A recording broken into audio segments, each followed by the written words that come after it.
Great evening. Welcome to Why Should I Be Ashamed? We are here tonight and we have been waiting for you on our Tuesday night. Why should I be ashamed? I have some special guests for you tonight. We have Pastor Anthony Calvert and we have with us tonight Brother Broderick Knight. And we are just in for a blessing. Would you do me a great favor as I ask you every week? Would you please like and share? Because we want everyone to hear about this conversation tonight. It's a great conversation. Didn't you enjoy our bishop on last week? Yes. We had a great time with him. So I thought it's only significant to have men talking to men. So tonight we are going to talk about how can we make a difference from boys to men. We're really going to be addressing our sons tonight, but it may be relatable to our daughters. But we're really going to focus in on our sons as we have not on so many occasions, but tonight is that occasion. Amen. So listen, here's what we want you to do. Tell some people to sign on. We're going to give you just a few moments as Evangelist Sheila just gets ready to take us through this. I'm excited to be here with Broderick, and we're going to have a great time on tonight with Why Should I Be Ashamed from Boys to Men?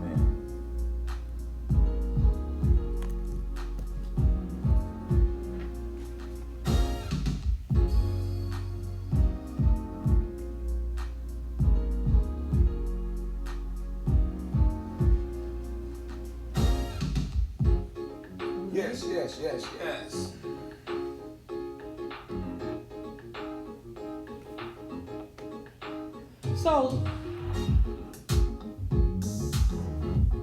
So tonight my question for you, for everybody, and let me say this and let me be clear, this is not a black man's problem or a black son's problem. This is universal.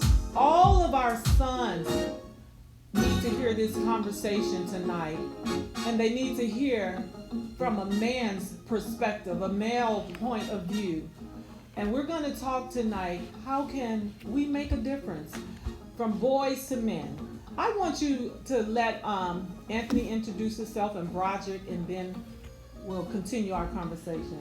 Well, I'm Anthony Calvert, and I get the awesome privilege of being married to this awesome, amazing woman, and I'm so glad to be here tonight. I pastor the Light Church alongside with my wife, and just glad to be here with her and with Broderick, and I'm looking forward to it tonight. It's going to be a great time. And I'm Broderick Knight, and I'm here with the Light Church. I'm also part of the community, part of the social services community in Mecklenburg County. So I'm excited to be here with Pastor Sheila with Why Should I Be Ashamed? Just a great book she has written, and so I'm very excited to be a part of this panel. Thank you. Thank both of you. I'm so just happy to have you. And I really feel like it's so important to have men to talk to men. So tonight we're going to talk about our sons. Our sons are born leaders. They are strong, intelligent, and they are equipped to become high achievers. We were born kings. However, do they have the ongoing support during or after failure, or during or after success? Let's talk about our sons and sports tonight. Now, we know everybody can't play basketball, and so many times all of our sons, they see one idol or icon and they think that, hey, that's what they want to do. But we know everybody cannot be a Michael Jordan. Every person should be admonished and rewarded for studying hard academically. When they have strong athletic abilities, who should make sure that they get the opportunity to work in that athletic arena? We should maximize their potential Anthony, would you explain that process for us tonight? I will. I do want to spend a little time explaining the process, but as I think about it as it pertains to your book, I guess before I unwrap my portion, I'd like to ask a question, um, if I could. And that is, as far as your book is concerned with dealing with childhood sexual abuse, what makes what I'm about to say so important? How did you connect that to your book? Well, when you think about from a male perspective and just being a child, oftentimes in some of these households, and we will get to that, the, uh, the young men, they're not referenced. They're not. Oftentimes, they're not built up. I've seen so many of them be emasculated so early, not knowing Mm-hmm. they had talents, not knowing that they had athletic abilities, and not always because maybe there wasn't a father in the home, so the single parent had to work, and the single parent, she had to avail herself to work, and when you get done working, you're too tired to go and take your sons or to a basketball class or rehearsal and things like that. Exactly. But I just feel that when it comes to my book, a lot of times those you had so many survival issues when you were a little kid. You couldn't even focus on sports or anything Exactly. of that nature. Exactly, and that's amazing that you would pinpoint that. I want you to know this, that as I communicate this, here's what really sticks out is that our sons, that statement you made, that's on the screen. It says that all of our sons are equipped to become high achievers. They have that ability, and so it's someone's job. And who's responsible for presenting physical opportunities to our sons? Whose responsibility is that? I believe it's a fourfold responsibility, and with that responsibility, the responsibility falls on number one, the parents, Mm-hmm. Yes. and it also that responsibility also falls on the siblings. So first of all, we as dads or moms, we got to make sure that we let our kids know they're talented and gifted. Then the siblings of the house, and then the community, and then also the role models, those people who are actually making all the millions of dollars for doing things like throwing a basketball in the air. And so how do we go about doing that?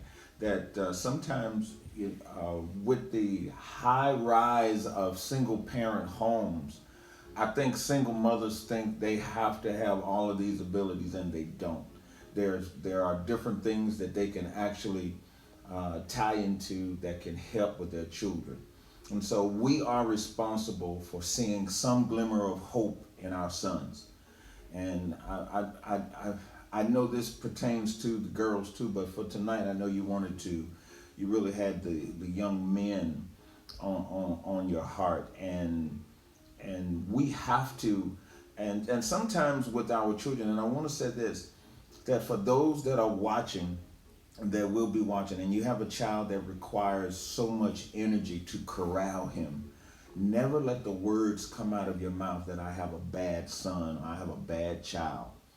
I want you to entertain this, that maybe if your child is 4 years old, that the average 4-year-old can actually be exerted with doing normal things, but the fact that your child is so amazingly gifted and talented, you've got to find ways to exhaust this child so that he can actually use his ability, or that child will spend his life being bored.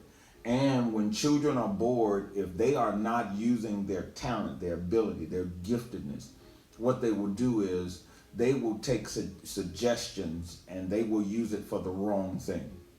So we have to aim them in the right direction. And aiming them in the right direction means, tapping into the YMCA's, the Boys We're and not Girls there Club. yet. We're not there yet? No. Okay. Let me ask you something, Broderick. While he was speaking, a question came to my mind. Why do you think oftentimes our sons in our communities, why do they draw so quickly to want to be an athlete? Why is that like their first dream? Why not a doctor? Why not a lawyer? I think because one, as Pastor alluded to earlier, is that they play sports. It's out there. It's in front of them. It's tangible. They touch it. They see it, and then also just television. When I was growing up, it's the Michael Jordans and so we everybody just thought that was the thing to do and be, because also they see the lifestyle. They see, one, for me, you're looking at, you see that lifestyle. And some other children could be in poverty and things like that. And so I want to get out of this life that I'm living. And I like how Michael Jordan is living. So, I really think if I just be an athlete or be a basketball player or a football player, I will get out of where I am. So I just think that sometimes it's just seeing it on television. We're able to touch it, feel it in the school system around us. You see folks playing basketball outside, and just all So of what that. we see is our reality. Yes. But okay, that's outside. What is going on in that home that no one is saying to that child or tapping into that gift and saying, not to shut you down, but direct them in other directions, because we know that everybody cannot. Why don't they want to be like their father? Why don't they want to be like the pastor anymore? Why don't they want to be like, their fathers? Yeah, and I think some do want to be like their pastors or their fathers, if their fathers are in the house, or that uncle or that male figure. So I think there's times that sometimes we do see that in some situations with that, but I just think that's a lot of times we don't have that father in the home. Right. So it's kind of like, who do I really, and then not just that, is that parent, some are raised by grandmothers and things. So do they have that education to say, you need to go to college, you need to do that, because maybe that mom did not have that. So, they're not going to talk about that, And in my household, my wife's graduated from college, and my daughter, she, went to school, and so therefore we talk about those things there. I went to college. I didn't finish, but I went to college because it was instilled into me with my dad and my cousin Laverne, and she just like, you need to go to college. You need to go to college. So that's what so I went there. Was I ready? Probably not, because of all what was going on, but. So I guess it's where, young boys, depending on that family situation. Well, let me say this to you, Anthony and Broderick. I remember being a little girl in the hood, and I said, and my household, I said, I wanted to be a ballerina. I don't know where I got that ideal from. I said, I want to be a ballerina. And he said, oh no, your feet are going to hurt. And that just shut me down totally. But then I remember watching the movie Mahogany with Diana Ross and Billy D. Williams, and that she had a song, and because in our neighborhoods it was so present that you were not. I didn't see a lot of success, and there was a song that she sung. Do you know where you're going to? Do you know where life is taking you? And I remember they had on these white fur coats, and I remember, I don't know where I got 35 cents or however much bus fare was. I went downtown Chicago on my own, didn't tell anybody I was going. I went down there and went to the Evans Fur store, and they took me to this room full of mirrors, and I told them I wanted to see white furs. I was like 15, and they showed me all these fur coats.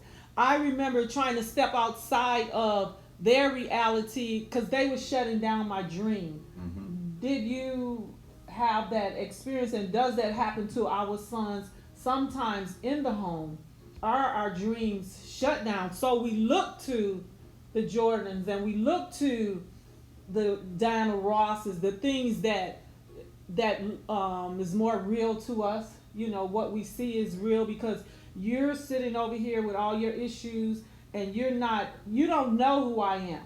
You know, and I see a lot of times, like you see a lot of people that do succeed that comes out of some of the bad communities where there wasn't education and things like that. And it looks like they press, like that song says, it's like a jungle. It's like I'm going under and you, it's like all this fight. And there was so much fight in me to get out of this environment that was oppressing me. It was killing me. And I'm not even going to talk about the role models that we had on the streets of Chicago. So I want to know what do you think kills the dream inside of the house if you don't have the role model? Well, from the 2020 State of America's Children, it says this: a society must be judged by how it treats its most valuable, vulnerable, and valuable members, its children. The State of the Children of America in 2020 makes it abundantly clear that by this measure, America is falling short as it comes to our children. So I want to give you this, that we're failing the children, preferably our sons, for tonight, what we're talking about. I want to give you this. A baby is born in poverty every 51 seconds in the United States. Every 51 seconds in poverty. Do you know it's tough to be talented and gifted and be exhaustive and cognitive and to be all there if you're hungry, if you're lacking necessity. So the lack of necessity is really causing a disruption in how our children are being able to apply themselves. So with your book covering the sexual abuse side, now you add poverty on top of that. You also add this: 1 in 6 children in America live in poverty, making them the poorest age group in the country. So our children is the poorest age group. Let me give you one more. 2020 is the year children of color are projected to make up the majority of children in America. So watch this. With this overflowing, massive influx of children, if the parents, and if that parent is too busy, if the father, if the community, if the teachers are not seeing in them their amazing giftedness, can you imagine if the majority of children are children of color and they are idle mind? We will have more disruptive element than we would productive element. So we've got to really, really get a hold of this. I hope I answered your question. Yes, you did. Yes, you did. Okay, let's moving right along. I know that sometimes it seems like we try to cover so many things because we just want to let you know there are options out here. We can make a difference. You can make a difference. These guys are making a difference. If they are creative musically or have gifts and talents. Now, everybody's not a rapper. It seems like today everybody's want to be a rapper. Even me. You know, I can rap.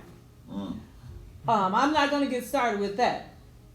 And so if they are creative musically or have gifts and talents in the arts, again, we should make sure that there are opportunities and childhood experiences.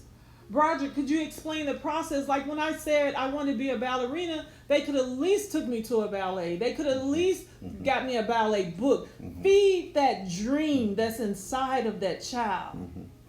Yeah, and funny that you said that because I'm from Hartford, Connecticut, and so growing up in Hartford, we had which was called the Artist Collectives. And what they did, it was everything. Singers, if you want to learn how to do piano, tap dance, ballet, singing, everything. They had this big, almost like a Debbie Allen school but it was the Artist Collective. And so it was very popular in the community. So it's kind of like, in our communities, we have so many resources that we don't even tap into or we do not even know of. And me researching different things just in our community, I was like, oh, I didn't know that they have this program and I have that program. And so it's kind of like, sometimes again, dependent on that parent involvement, how that household is ran. Sometimes we find children find it themselves and they want to be a part of it. But then if it's a cost to it, they may not have the resources to be there, And then a lot of our talents and gifts and things, we end up doing it in the church because it was free. We can sing. Now they praise dancing. When I was growing up, we didn't have praise dancer and stepping and all that stuff in the church. And now that has evolved. So now there's an avenue there to have that. So it's kind of, you have to, and then we folks who are leaders in our community, we have to be more intentional about, helping that person with their dream, and, I remember, as I was growing up and, because of the challenges that I've had, I wanted to help everybody, and that's what I would try to do. Hey, or I would take that particular person to the Artist Collective if their parents couldn't do it.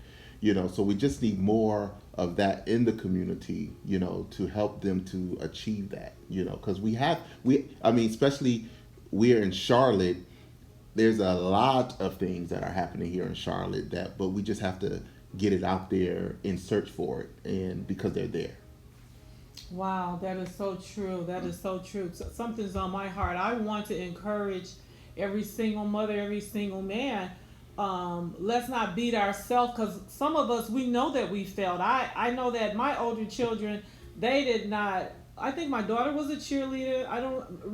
I remember going to see my son in the play, but I was so busy working that I didn't have support. No excuse, but I'm just saying I didn't have support, and so sometimes we feel like we fail. But what we're saying now, we have to keep life moving. So maybe you can do it for someone in your community. Maybe you can do it for your grandchildren. We can't live in our past, but these conversations are to kind of stir you up and activate you to becoming something in your communities. There's opportunities for you to push somebody forward, and that's what we must continue to push, not live in what we didn't do, but now we can put our hands to the plow, sort of speak, and begin to push some of the dreams of our children, and not just let them lay on the side. And what's important too, let me say this, to just showing up.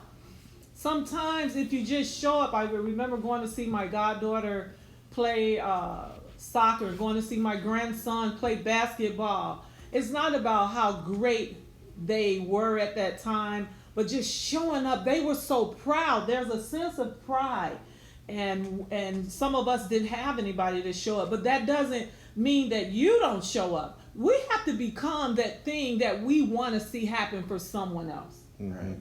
You know what came to my mind, and I'm not sure about you, Broderick, or you, Sheila. When you were in school, I just look back for a moment, and there was one particular job in school that I never really allowed it to be beneficial in my life. That the only time I sat in front of a counselor was when I was in trouble. Right? That I was just looking at this. Let me give you this. Middle school counselors. They are educators uniquely trained in child and adolescent development, learning strategies, self-management, and social skills. They implement a school counseling program to support students through this important development period. Do you know there are children that are going to school and they are not making time to go and sit and talk with counselors? We see this a lot when they get in high school. They're not prepared for college because because the counselors would say, hey, start taking your SAT in the 9th and 10th grade. Don't wait till your junior and 11th grade year. But imagine the kids that are overwhelmingly talented, and these jobs are in the schools, and no one or hardly anyone is. I had no friends that ever told me, hey man, I want to talk to my counselor. As a matter of fact, middle school counselors, the only work they had was actually in dealing in reprimands or in disobedience. Now, that's my experience. What do you guys remember from being in school and actually communicating with counselors? What did you get from them? You know, for me, I had some counselors, but I had teachers that really, was there and helped me and guide me and things like that. And I had just a great support system with some of my family to, look at a lot of different things. Because for me, growing up, I would say I was, off the charts, behavior wise, just always suspended from school, kind of just a little terror in the school. And I did not change until middle school. And what happened was my godfather, Kenneth Green, in Hartford, Connecticut, he was working for Action, I can't remember the name of the Action Plan Network or something like that, where they had a boys group. Mm-hmm. And so this boys group, we came together every Saturday for an hour and a half, and we talked about alcohol and drug abuse, sexuality, teen pregnancy. We talked a lot of those things, and I began to help with that group. So I was kind of like the co-facilitator, and then it really gave me some responsibility, and now I'm having a group of boys that I'm kind of helping to lead. Mm-hmm. And it's like, okay, so I sensed myself changing at that time to really, to get that guidance, and it was him that gave me that guidance to be, because when I went to college, I wanted to be a social worker, child psychologist. Well, that's what he is, and so, so I, then I changed to I want to be special education, and all of those things. But that was pretty much my guidance. I had teachers and, some guidance counselors, to tap into it, but not the full extent that he did or my cousin did or, my dad did, as far as pushing me into where I am today. But I really did from elementary and high school. I did have a set of teachers that really, grab hold of me to really help and guide, with that. That's great. Anthony, what did you want to be when you think about when you were young? What was your dream? I just remember being so confused because growing up in Memphis, Tennessee, the negative was so magnified. So being able to identify with the rebellious group was such a huge thing.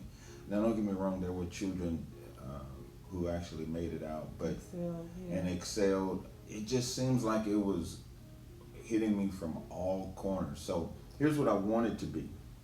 I wanted to be a artist, a commercial artist. I wanted to have my own business. I wanted to be a fireman. But at the top of my list, I wanted to be an athlete. And so I go to college, and I remember going into the gym, and I should have waited until basketball season. But we were in there, and there was a few young ladies there, so we were showing out. Oh, okay. And I remember showing out, and I wanted everyone in there to see my ability. And I remember on the fast break, Broderick, I was full speed, and it was very easy for me to dunk. But this time I was going so fast, I wanted to hang on the rim just to make it look that much impressive. I slipped off, I broke my arm. Wow. And by having my arm broke, you can, you have to redshirt a year. So here's what happened. Because I was idle, and I had never been a student without being an athlete, that killed me. I had never been a student without being an athlete. So you got discouraged? I got discouraged, and I ended up dropping out of college after a year and a half. Well, can y'all believe that when I was a kid, I wanted to be a pediatrician? I had high hopes, high dreams. I love babies, and so I wanted to be a baby doctor. And I remember in high school, before the sexual abuse, I had great memory. I had great A's. I was my algebra teacher wouldn't even let me answer the questions. I just got straight A's and on math. And then after the abuse, because I wanted to lock out some of that memory, I lost something. And I think a lot of times when you talk about abuse or behaviors or bad mental health, so many things go on in some of our communities. And one thing I think you said, Pastor, that a lot of times we are unaware. The way that we discipline in the Black culture is kind of different, because when the first time I seen someone say, "Stop, little Johnny," and little Johnny kept kicking, I had never seen anything like that in my community. When you said stop, you sat down, because you know you was gonna get a slap to the back. And I had never seen. So in our communities, it seems like mother was so tired or whatever she was doing that we addressed our children after the facts. We often tell our sons to stop when we see bad behavior. We notice it instantly. And we must, and then I seen them tell little Johnny to stop, and they gave them an option. When they told us to stop, to sit down, shut up, and don't dream no more, don't hope no more, just be quiet. And so when you think about counselors, whoever you told that you had a problem, it seemed like you got a discipline. Absolutely. You didn't get an option. You didn't get a way out. You were talking about in your communities. We had one center downstairs in Chicago. And I remember we would go swimming to the swimming pool, and the swimming pool would be packed, and somebody always wanted to fight. There was never no grown-ups around to kind of leadership. We needed leadership in these communities. Grown-ups got to get up off the couch. But and so we would go downstairs, and then we would have a jukebox, and we would just dance. And then some Saturdays we would play ball. This was in Chicago. We would get all the boys together, and we would play baseball for a little bit. But it would have been such a great difference if we would have had some leadership. Now, when I lived in Detroit, we did have the Considine, and there was swimming.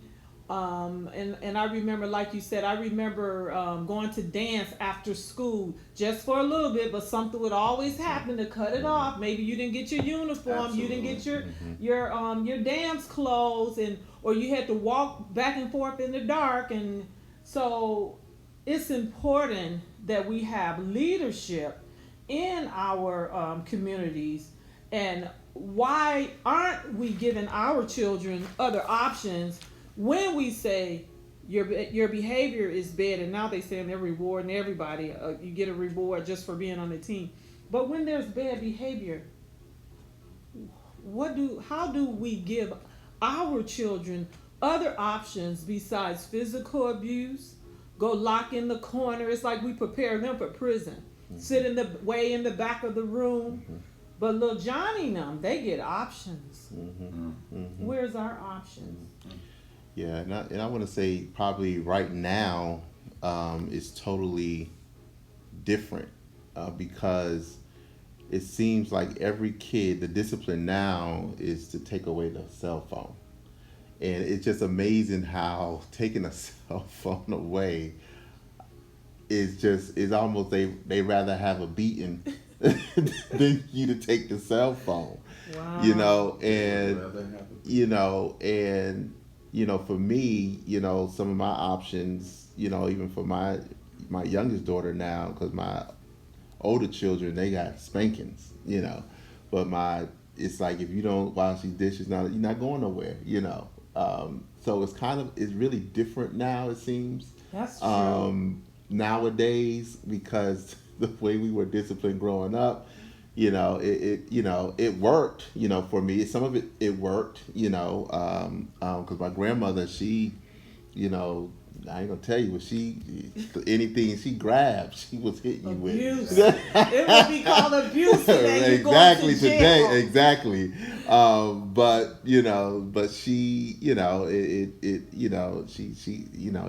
helped They me. loved us though. They did. I loved my children, but I did get that rod out. Mm-hmm. A little too long. I think some of the whippings was a little too long, a little too strong. And if my daughter Danita was watching it now, she'd be saying, "Amen, praise the Lord." A little too snatched, And I got that tightness and snatching from my mother. But I think we have transitioned a lot because when Pastor used to be coming for my children, I'd be like, "Run, run! Here he comes! He's doing too much. He's doing it, So, so the discipline, we do have to give them more options. So now it's social media. Are y'all taking the I don't have. We're empty nesters. So what do you do? What does a parent do when you have a child that is not doing the right things? Do you take the phone and let them go off the chains, or what? I think it's more that you have to have a conversation with them as far as, why did you do what you did? What made you do that?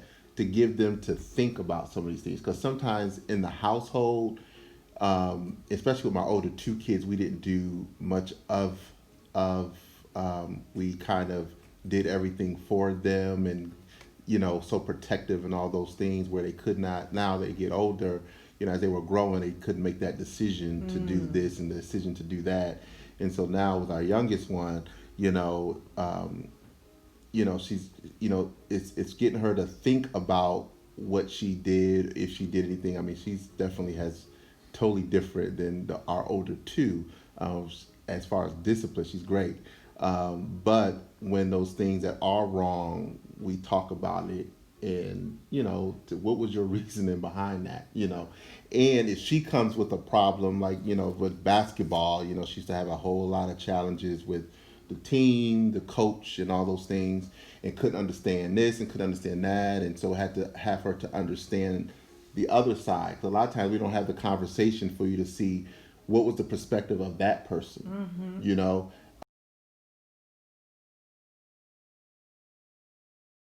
with that particular person, from their looking at it from their lens. He's the coach. That's he wants the best. He's going to do it. He's going to yell. But so it's kind of like just having that conversation now. It's a little bit more for me. It's a little bit more conversation about what's going on and why you did what you did.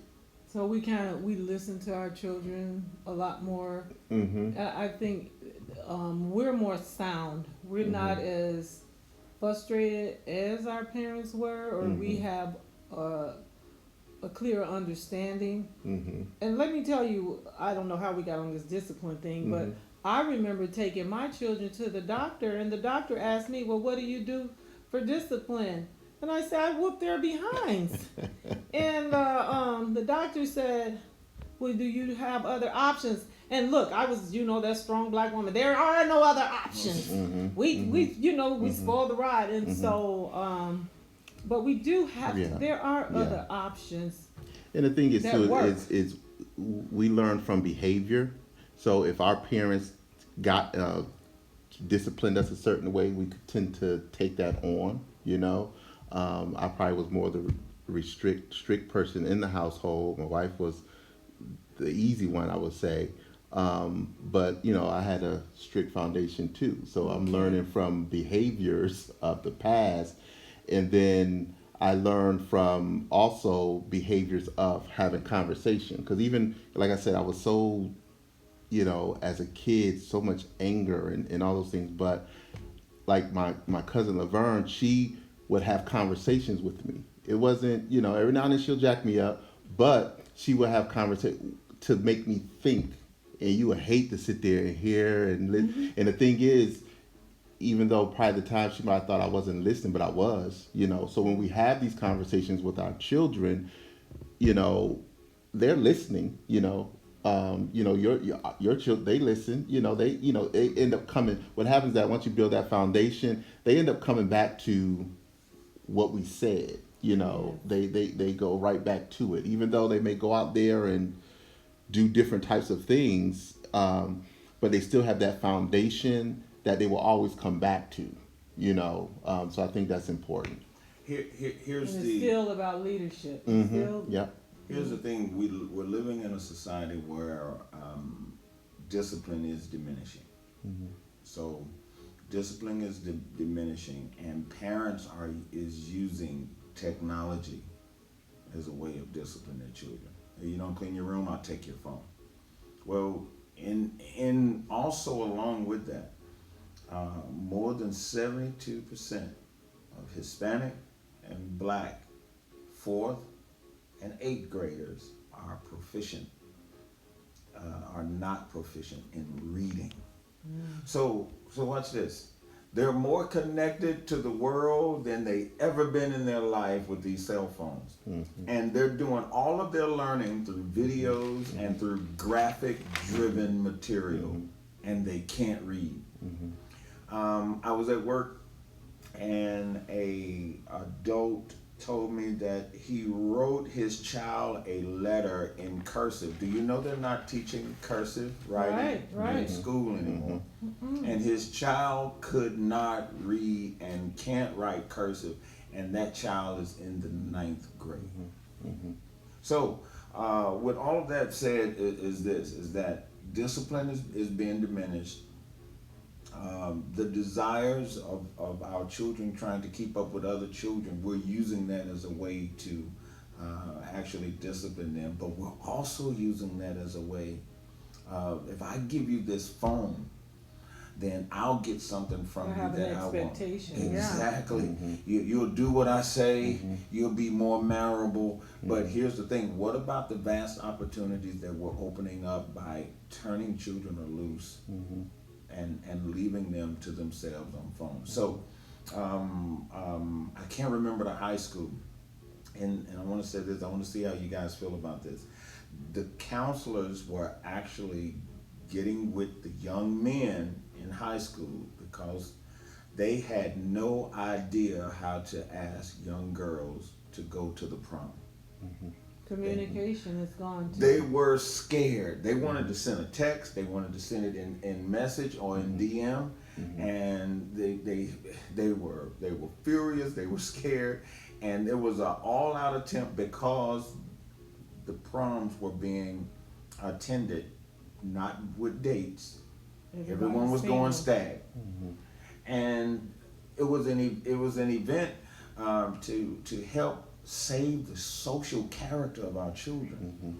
So now, not only do we need to save our young men, what would Broderick and I do to help young men be able to communicate with the likes of women?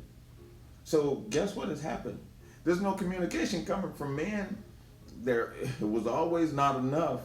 Now it's even less. Now women don't even desire it. So the standards of women are coming down because they don't desire it because no one's doing it. It's nothing. You're sitting there waiting for somebody to bring you some flowers, waiting for somebody to open the door, waiting for, and it doesn't. They haven't been trained, and that's what we talked about on last week. What age do you start training? Nobody. I think the leadership still has to be there. The foundation still has to be laid, like what Bishop said last week. That his sons learn from how he treat his wife. Your sons are going to learn by what they see you do. And that brings me to this, when we talk about demographically, I noticed that a lot of times fathers are tired too. So if you go mow the lawn, I think your son should go mow it with you. You don't leave your son behind, because that's a message. If you go to empty trash, teach your son how to go empty it. We need these men to connect with their sons. And there's not a connection, and we talked about that last week, how they're drawn to the mother. I took my sons to Boy Scout because my husband was working. I took them out to the roads to drive because he was working. But there should have been and should be fathers to stop what you're doing, take 10 minutes and say, son, come on, I'm going to show you how to change your tire. I'm going to show you how to change the oil.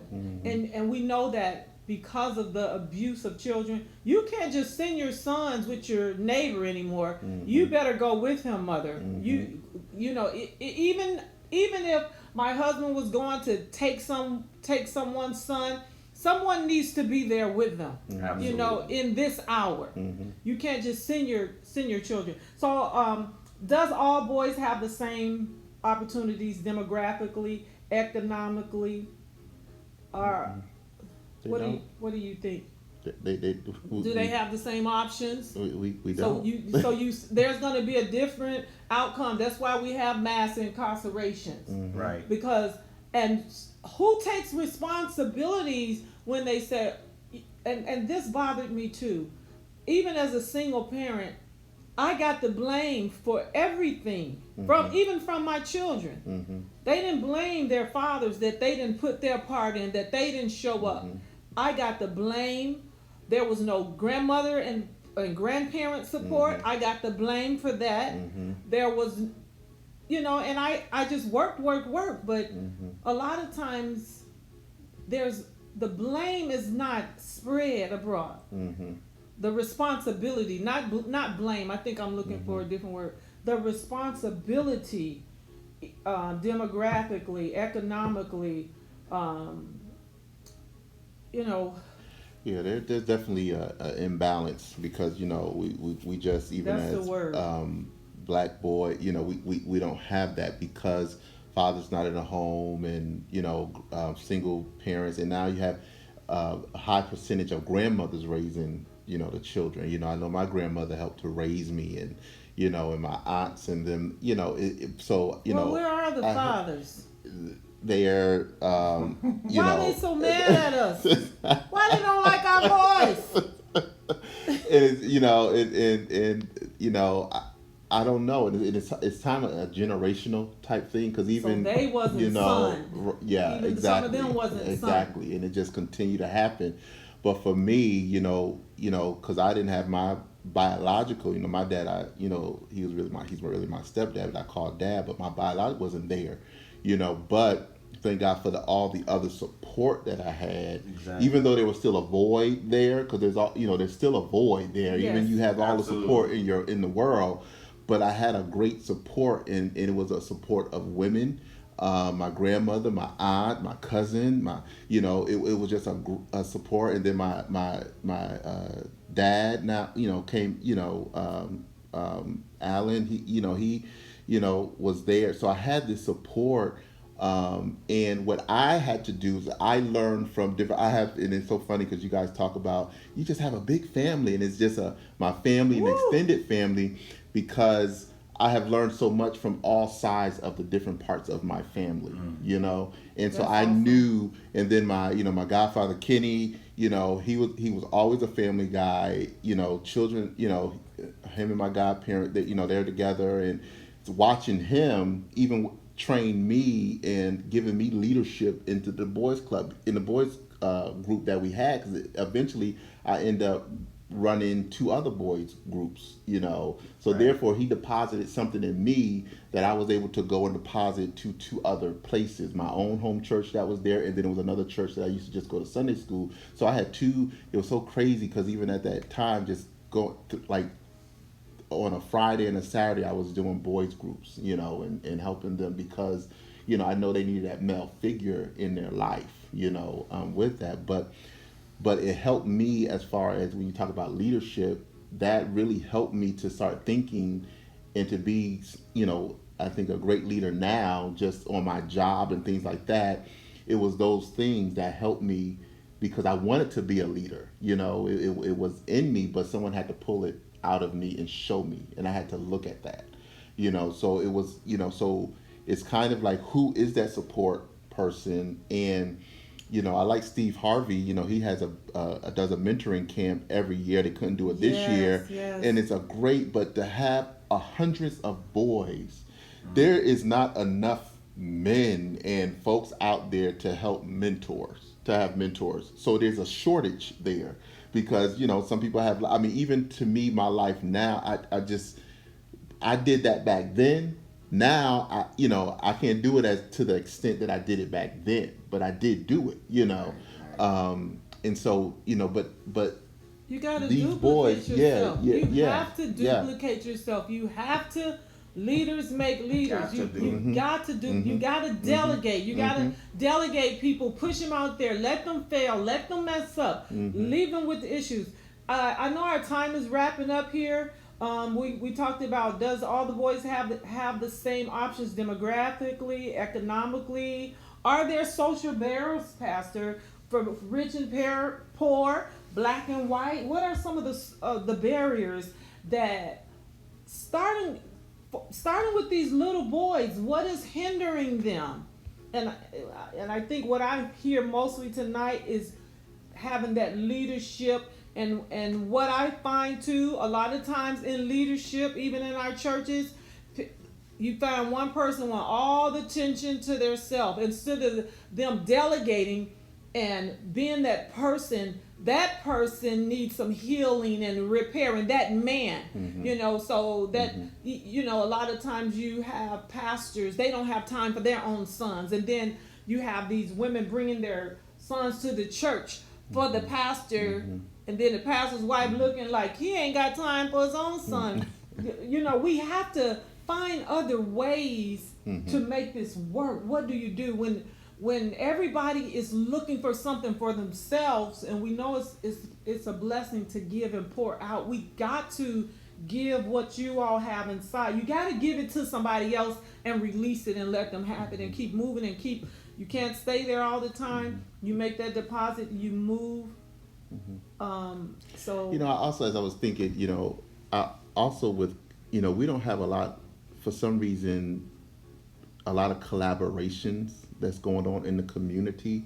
We all want to do our own thing, you know, and not collaborate with another, because it's no necessary to have.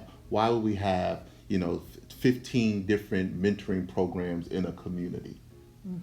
Why? We all can support. Where we can just come together, strengthen each other, you know, and have this one big group, you know. Back to that thing, you know, I told you that person didn't get healed and delivered. They need to be the wonder. They want to be the celebrity. They want to be the everything. And there's billions of people in the world. Everybody can do, like in my business. There's billions. I never get intimidated over a hairdo. She can go to you. You know, I gave someone to someone today, because there's billions and billions of people. And when we come to that understanding, that there's enough people, and the more I sow, the more I pour into someone else. That's where you see that, what is that, serendipity, where that, it just keep repeating. Then that girl goes show someone else. I don't have any ancient Chinese secrets. You know, I don't have anything that I don't want to share and cook. And I'm looking on Google. People are showing you how to cook, and they're showing you got to give. And that's what our community needs, to stop being intimidated. And the man is the head, right? So you guys are causing these problems, right? Well, not exactly. It's the man. I would like to say this. You begin to talk about the social barriers. So, yes, Pastor. What are examples of social barriers? I think there's been a paradigm shift in the problem that's causing us to connect. When there was inequality, and don't get me wrong, there is still inequality, but when it was at an all-time high, then socially, you would think that we were really tight, but we were closed off because socially we couldn't challenge each other intellectually. So now watch this. So the social barriers that exist now, or examples are lack of community support, social norms and group conformity. In other words, if you don't fit in a certain group, the thing is now is to make everything all acceptive, exclusivity, cultural barriers, traditional culture, customs, religion, and economic barriers. Now, why does my child lack social skills? Watch this. Weak social skills are commonly found in children diagnosed with attention deficit disorder. I remember you saying this, that we should almost stand at the church and pass out Prozac and other things, because people are bipolar and no one is being diagnosed. Mental health, Now I know we deal with this thing from a church perspective, but if people are not going to deal with their mental issues on the spirit side, then they need to get some medication. So guess what? True. We have some And children therapy. with some mental deficiencies. But let me give you this. I want to give you this one. What is a social barrier? A social barrier refers to the differences and inequalities associated with different types of people in society.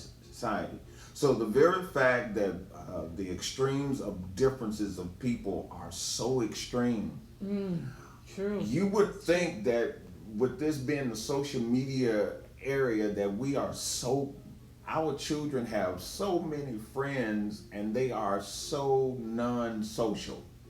How can they have 5,000 friends and they can't talk to you verbally and communicate a particular thought?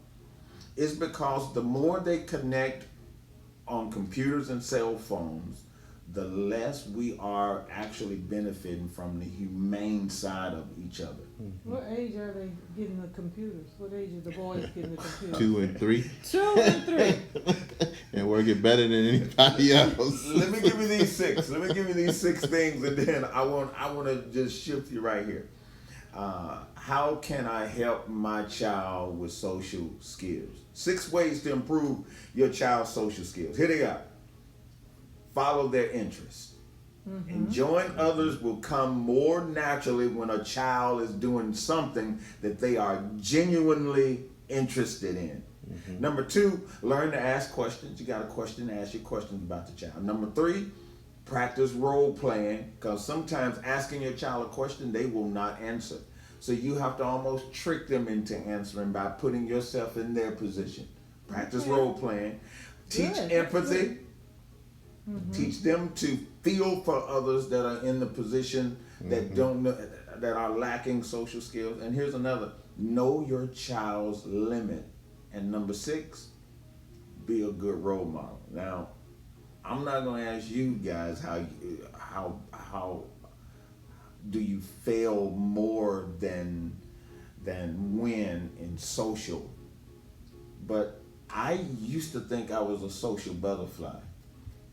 Now with Facebook and Instagram, most of my social butterflyness is done on a computer.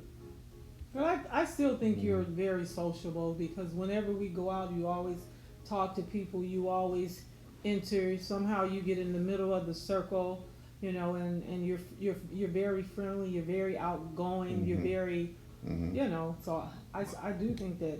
But answer me this. Aren't there less reasons for people to get together now? There was always something there was always a cookout, or let's come together for this. We're not doing that anymore. And we see certain people always at a party, and we like, dog, man, you got family everywhere. That's Broderick. Broderick is always in celebratory. We look on Facebook, we think the party's over, we're like, hey, it's a party. And we be like, where is he? Is he? Hey. But watch this. So it's almost like I think that's wonderful. We are envying Broderick. Because he celebrates people. He celebrates every time people. we see him, he's somewhere, man, you always having a party. Then he gonna tell us, nah, it ain't what y'all think. And then I looked up one day, he was up on there posing with Kirk Franklin. I was like, oh, you didn't tell us about that. You didn't tell us about that. So, we have a celeb in the house tonight. But look at how this whole social barrier thing, we can't even fathom how he could have so many engagements and people he reach out to. Broderick is a genuinely nice person. Yes. Even in the church, I would see him moving. He go see about that one. He go see about that one. He'll make sure that one have something. And his wife is just as kind, just as love on the children. She just reaching out, and they just have that embracing. And some of us, we're in the community, but we're really introverts, you know, because you know, like we talked about me last week. But first of all, I got what did Bishop say I was? Not paranoid, but I got suspicious. I gotta check you out first. But isn't it sort of like Broderick's fault? Because let me tell you, there's a little bit of envy, but then it's also, you look at, man, that's a huge responsibility to have to go to everybody's party. But buy all these cards. say happy birthday to all these people. Good God.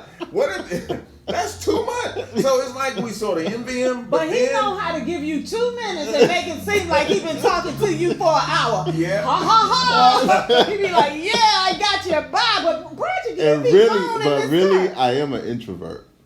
Really? And it don't seem that way, but I do like. You fake it. I really am. Me too. But family, you know, I love, you know, family get together. You know, my house is the gathering place, and I enjoy that entertaining, you know, with all of that. But it's just what has been poured into me throughout my whole, you know, all sides. That it's just who we were.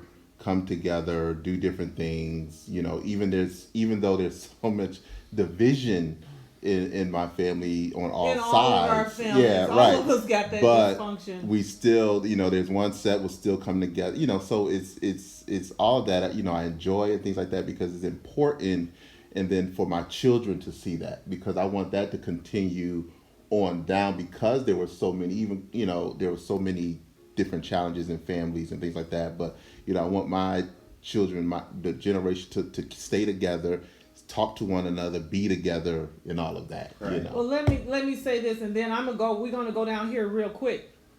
Well, I like that what you said, and I think one day Pastor Foster said it best, that you should be happy that people would want to be around you. Mm-hmm. But my thing is, when it comes to like all this abuse that we're doing in our families, if we can talk about it, we can move forward. Mm-hmm. But if you are not going to talk about it, you're going to make me the villain, you're going to make me the poison, you're not going to direct the issue to the one, then I think that is what's destroying our families. You have to address issues. Let me move on. With that being said, 3D focus, dimensional. We have to really focus on our young boys. Number one, we talked about set a time for whatever you're going to do with them. Mm-hmm. Set a time from start to finish. You can, if it's just 1 hour a week, set a time. Would y'all say that? And if y'all want to jump in. Number two, a place. I do want to interrupt you here. Laverne Mott, I think you know her, but here's what she said. She said children have to learn the difference between hey, Laverne. Being a friend and an acquaintance. That's true. Mm-hmm. What did she say? Children have to learn the difference between being a friend and an acquaintance. Yes. That everybody that you are an acquaintance with, they're not your friend. Mm-hmm. And vice versa. So there are some differences. And Monica Moore said this, and there's a difference in an introvert. Because Broderick said that, and she said, yeah. That just seems absurd for him to be an introvert, because he's so. I think that means I like being alone, but I know how to be kind and I know how to treat people, and that's so important, because I have learned to be alone. I don't like being alone, but I have learned to be alone. But I know how to be nice to people, and I love to. About his personality, your personality too. You all like to make people laugh, and you know you like to see them happy. And if I notice, if you see a person down, you're always trying to accommodate them, and not just the damsel in distress. And thank you all for coming in and asking questions, and send us some questions. We know we're kind of long-winded tonight with these two gentlemen, but we're just happy that they're here having such great input tonight. We're trying to save our sons. We're trying to let people know that we are real, we have options, and we can't intellectualize the reality. You know, we think that you can pick a book up nowadays and read a book step one, step two, but Pastor said it, that everybody is so different. You know, you got so many different demographics, economics, social barriers. There's so much going on with our children. But one thing that I did, I always considered when my children were growing up, if they would be somewhere, I would consider if I would see a dysfunctional child in the church, or I always was drawn to that one. Everybody else was drawn to the one that was excellent at what they did, but I would be drawn to that one that was broken and try to just give an input. We to take them to dinner. Okay, number three, number two, place. You want to make sure that you know where to take them. Number three, plan a well format. How to do it. Take time and plan it. Number four, training. We want to make sure that our children, whether they're athletic, whether they are musical or creative, we want to make sure they get some, at least from their foundation, get some basic training. And number five, we talked about discipline. We need structures. You cannot be afraid of order. Talking to our young people, if there's no order, darling, there will be chaos. I always tell people in my household, everything has a place. Have order so you can find it, and and that comes with good mental health too. And I wanted to say, last but not least, we are all interdependent. Whether we're introverted, whether we're outgoing, we're all different, but we make. What am I trying to say here? I do want to add something here. And what am I trying to say right here? We make the community with our differences. Absolutely. We should connect. Yes. We should be a part of our community. Everyone should have a stake in our community. And a lot of times I see people talking about give me, but they're not putting anything back. You have a son that's dysfunctional, or you have a child that's dysfunctional. Maybe you should go volunteer at the hospital. Maybe you should go volunteer somewhere, and that situation can be taken care of. That's how I look at life. The more you give, your situation is taken care of. We should be a part of our community. We should support politically. Make sure that right now, everybody should be looking at who's going to be on the ballots. We should read it. We should Google it. Because I said that. Why don't we have a party and sit down and talk to people and share with them? Because some of us don't have that understanding politically. But you said they can Google it. We Google everything else. We Google what we want. What were you going to say, Pastor? Well, I want to pose this question, and definitely thankful for Ms. Laverne and Monica, Broderick's friends, but that means there's three ladies with you and them. So Broderick, here's my question. I know Pastor Sheila has been talking about the men fault that we have some of these things, but here's my question. Do you think the state of men has a great deal to do with the actual frustration that women have with men not being in place? So now women are so frustrated with the lack of what man is given socially, so they don't even require it. And now it has driven men into an even more recessed place that they're not giving it at all. And here's what I mean. When I'm at the gym, the last time I was opening the gym, these guys said, I tried to open a girl's door, and they slapped the hand away, told them, don't open my door. I don't need that. It's as if some women are saying, if I lean on you and need that, and then you take that away from me, I'm in worse condition. So now, you know what? I'm building up a callus so that I don't need that from men. And when men are living in a world where they're not needed by the women, then guess what? We take on a whole nother shape. we actually don't give that. You actually don't see it. We actually don't. I think everybody has their own different experiences, because it could be someone who said, "Don't open my door." Well, were they disappointed by dad or somebody else that abused them or whatever, and they have this wall up, of trusting, men and things like that. So I just think that women, go through a lot of different experiences, and I grew up around a lot of women in my family, and seen all types of different experiences that they went through when I look back now. And so it's just that it's whatever that they may have experienced. They could have, if the dad left and the mom was like, "You training that girl, you don't need no man because, they no good." And so they're putting that into their thinking. And so what happens, they might see a nice man who's doing something nice, but I remember my mom's boyfriend or my dad was nice to my mom, but then he dogged her, so it's kind of like, okay, I don't, that trust is gone. So it's just like a lot of healing that we all need on both sides. There's just a lot of trauma that we have gone through in our lives, we stay in church. We ain't healed yet. We shout every Sunday and speaking in an unknown tongue. So wait a minute, right? But as I think it's the roles. The grandma is gone. Grandma don't want to be grandma no more. I'm grandma. Hold on. So here's my thing. How do we pose the question?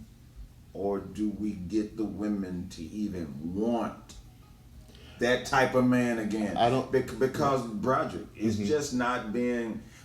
Look on social media. It's just not being advertised that they want a man to be chivalrous. What happens?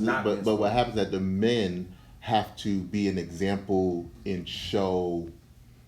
The kind. I mean, we have to live it and show it and have that have that person have that experience, because I just think there's not a lot of us that do that, Right, but the nature of men. Well, let me say this. Let's talk about the nature of men. You about to ride up? Let's talk about the nature of men and how many women. I got to wear a blonde wig on Saturday. I got to wear a church hat on Sunday. On Friday night, he was a red girl. We getting ready to close out. He go to and now they're going to the stripper clubs to get wives. I'm not putting down strippers. Wait a minute.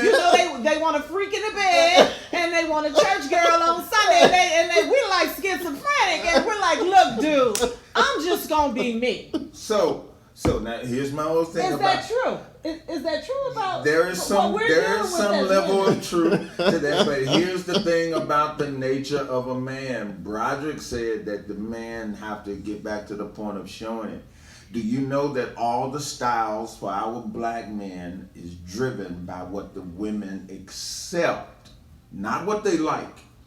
So all of this rough and this look now is because none of the men. For protector. But wait a minute, none of the men would do it if it didn't get them women. So watch this. Broderick said we should start show. The women have to we feed off of that attention. If you let us know you want that, then that's what we start to give. But we're living in a time where the women are saying, I don't want it, because you know what? We've been expecting it and you haven't been given it, so now I don't want it anymore. And so now the man has condoned and has reformed to that. Well, what I've found in my experience, I've only been here a short while, is the softer you get, and I even put on pink, the softer I get, the more dominant the men around me get. I mean, they rise. They get like Tarzan. And I'm like, wait a minute, I'm just being soft because I want to be a lady, and I like the soft. I like when Pastor opened the door. I like being a lady. But the softer I get, the more roar the lion come out, the Lion King. And so I'm like, wait a minute, hold up. Now you ain't just gonna. We're not just gonna. I do have a thought, and women. When we want that balance, you got it. Are the women screaming on that? I see Miss Sharon is saying, say it, Miss Sheila. Yeah. She does not need any encouragement, Miss Sharon. And now today, we still want want our men to be strong. We do want our men to lead. We want them to lead in our home. We want them to lead in the workplace. And we want them to lead by example, but handle me softly, handle me gently. All that old rough and rubber, yeah, I need the kindness. Now, Let's get back to the men. Let's get back to the men. To the men. This is a man time now. No, y'all do that on Sunday. Thank you all so much. I want you all to get some books. It don't look like we're going to be reading a chat from the book tonight, but that's okay. I want you all to get a copy of my book, Why Should I Be Ashamed? Haven't you enjoyed these guys tonight? It is so great just to hear different perspectives. And we are concerned about our sons. And we got to go back and to starting with them as little boys and helping them to develop with respect, with honor. Another thing we wanted to talk a little bit about that's important, that our boys have options when there are no fathers and uncles, and when the bloodline has just went crazy. We have Boy Scouts, we have mission trips. I always wanted my kids to go and experience and volunteering so they would know their worth, not just to be a servant, but when they went to the men's shelter and my son came back and said, I said, what do you think happened to some of those guys?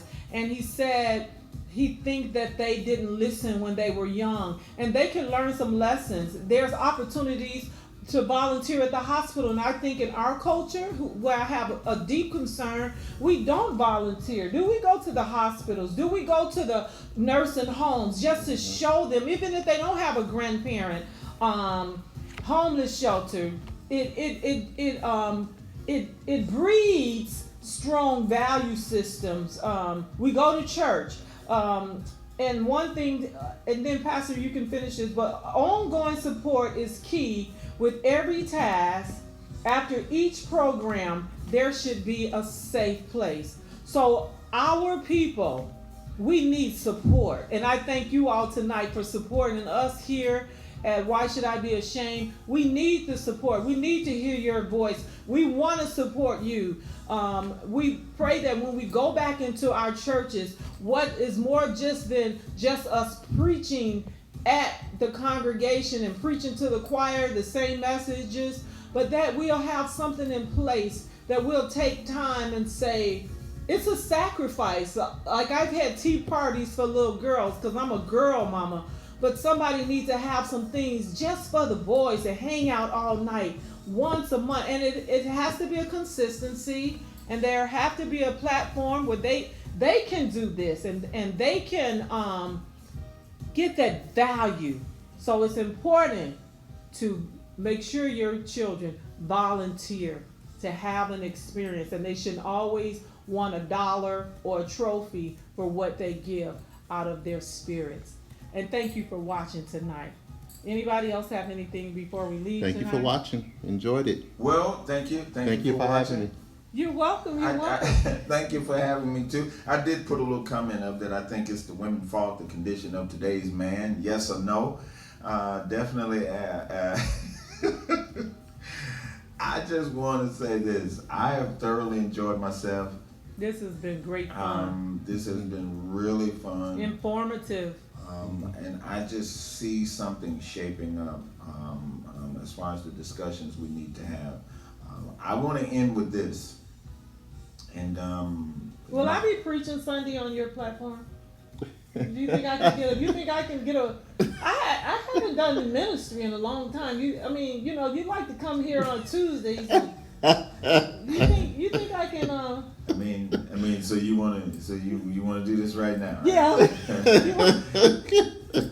For those of you who are watching, she gets really rambunctious when her backup Broderick is around. It's the producer, yes.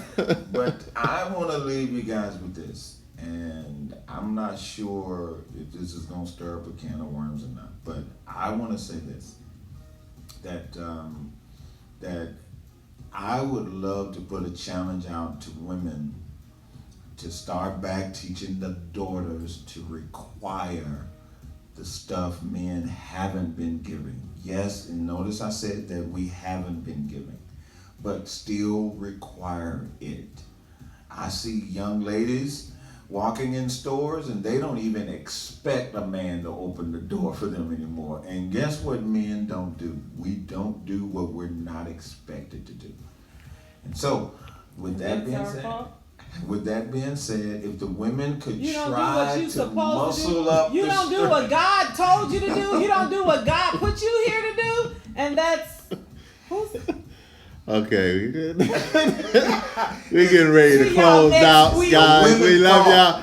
Look forward. Come visit us this Sunday when Pastor Sheila is going to be bringing the message on this Sunday. So look forward to here and for her to talk about Pat. We always love for her to speak because she always opened up everything what's going on in the household, and I just find great joy in that.